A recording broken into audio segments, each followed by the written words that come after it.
fellow nephews, welcome to my YouTube channel.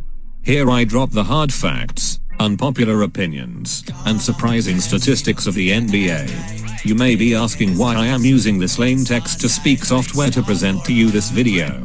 To be honest, I find that this audio text-to-speak stylistically suits the type of video I am trying to make. I imagine this is the guy Kawhi Leonard modeled his personality after. I'm a fun guy. All jokes aside, please note that this video is all in good fun. Do not take these opinions too seriously like I'm Skip Bayless or something. Anyways, let's just jump right in. 1. Efficiency will be significantly worse next year. Chris Paul last season had a true shooting percentage of 56% from the field. This was his least efficient year since his sophomore year in the league. Not only is this 56% higher than Russell Westbrook's career % of 53, this is actually better than Russell Westbrook's career high % of 55.4. So are you kidding me?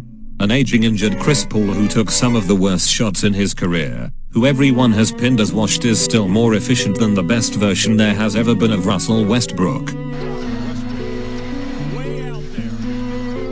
It doesn't look much better when you look at playoff numbers either. Chris Paul last year had 55.7% in the playoffs, his worst in 8 years. Westbrook meanwhile has only shot better than that once, his very first year in the league.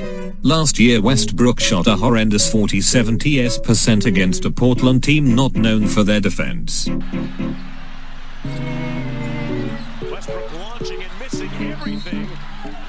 Some people say James Harden will free up Russell Westbrook to have better shot opportunity, but I don't see it. It's not like Russell Westbrook hasn't played with other superstars before. He just always seems to have horrible shooting no matter what.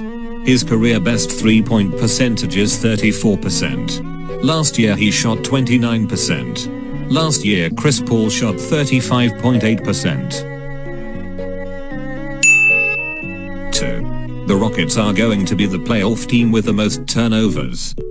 Not surprising to most people, last year James Harden and Russell Westbrook led the league in turnovers per game. Obviously this is partly due to the high usage rate both players have.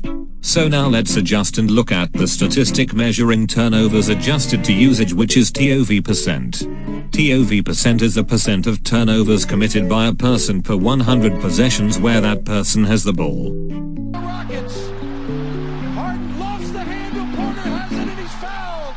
Now before we look at Russell Westbrook's and James Harden's TOV%, let's look at the TOV% of the other main ball handlers in their conference they'll likely meet in the first round of the playoffs. Kawhi Leonard, 8.4%, LeBron James, 13.3%, Nikola Jokic, 15.4%, Mike Conley, 9.1%, Damian Lillard, 10.8%, Steph Curry, 11.6%, Derek White, 14%. Now for the Rockets to stars: James Harden, 14.5%, Russell Westbrook, 16.3%. So of the main ball handlers on the top Western Conference teams, 2 out of 3 of the players who have the highest TOV% are both on the Rockets and both demand high usage. 3. Mike D'Antoni is not the right coach for this situation. In my humble keyboard warrior opinion, I feel there are 3 types of good coaches in the league. The first type is the systems coach. These are the coaches that understand the excess and os of every play on a micro level. Mike Budenholzer and Brad Stevens are good examples of this type of coach. This type of coach will do more with less as they consistently outperform expectations when given limited talent. Budenholzer has shown this with the Hawks. Stevens has shown this with the Celtics. Pringles is pretty much the poster child for this archetype, as he's been consistently lauded for creating the legendary 7 seconds or less offense that has transformed the careers of many players that played for him. The problem with this type of coach though is that oftentimes they put too much emphasis on the system and not enough on personal relations. Part of being a good coach is also the ability to manage egos and clashing personalities. In one of the most highly competitive environments in the world, This is vastly important in getting teams to the next level. With Harden and Westbrook both winning MVPs in the past, both their egos are among the biggest in the league. We've already seen D'Antoni's inability to ego manage in New York with Carmelo Anthony. Recent reports have also stated that there was a lot of turmoil in Houston between James Harden and Chris Paul, who had problems with each other. Going off this, the second type of coach is a player relations coach.